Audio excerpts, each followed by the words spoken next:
we're going to look at the division properties of exponents. Uh, like multiplication, where we have like bases and we add the exponents when they're next to each other, or we have an exponent to an exponent and we multiply, division has similar properties that we can follow. So if you're always unsure, we can always rewrite these problems in expanded form. So we know an exponent tells us how many of that item gets multiplied by itself. Let's just rewrite it long ways for right now. So first, I've got this fraction. I want to make the top larger, make the bottom larger in expanded form. So up top, exponent says we have 5x's. On the bottom, exponent says we have 2x's. Now, when you have a fraction, if you have a number up top and a number on bottom, as long as they're the same number, they cancel out. So start pairing up and crossing things out. And now ask yourself, where do you have more x's? In this case, we have more x's on the top. Well, why? Because look at when we started. Where do you have more x's? Up top with 5. So my final answer, x, we have 3 x's left.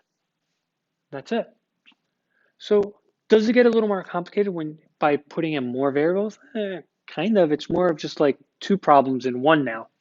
So instead of rewriting expanded form, there's got to be another way of doing this. Well, there is.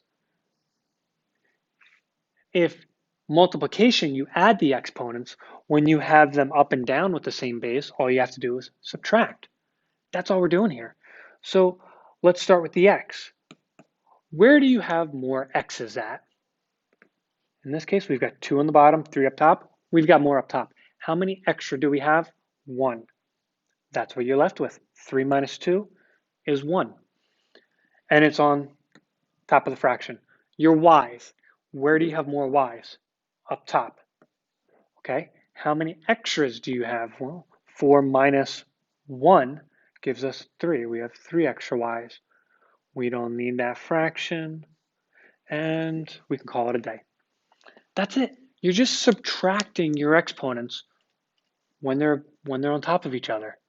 So let's look at one with A's, B's, and C's now. So my A's, where do you have more A values at?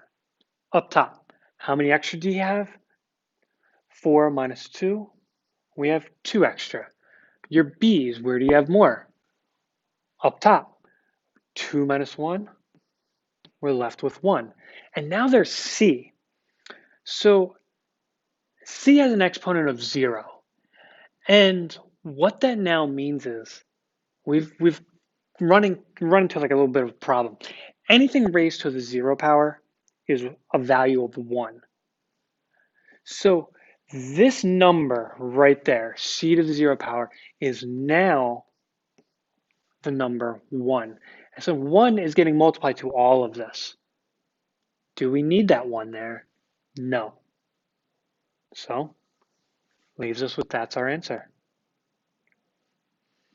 Okay. Now to the big one. This is scary looking. We've got numbers, top and bottom. We've got x, y, and z. We've got all types of exponents. We've got parentheses, numbers outside the parentheses. Fine. We can simplify everything inside. Great. But before you do anything, you have to read the problem. I see an exponent of 0. We know that when we have an exponent of 0, that means a value of 1. Well, if in this case only the c was raised to the 0 and only the c had a value of 1, we have this 0 on the outside. What's directly in front of that 0? It's the whole group, the whole parenthesis. This whole group is getting raised to a little bit of a 0. My answer is a 1. That's using the division properties of exponents.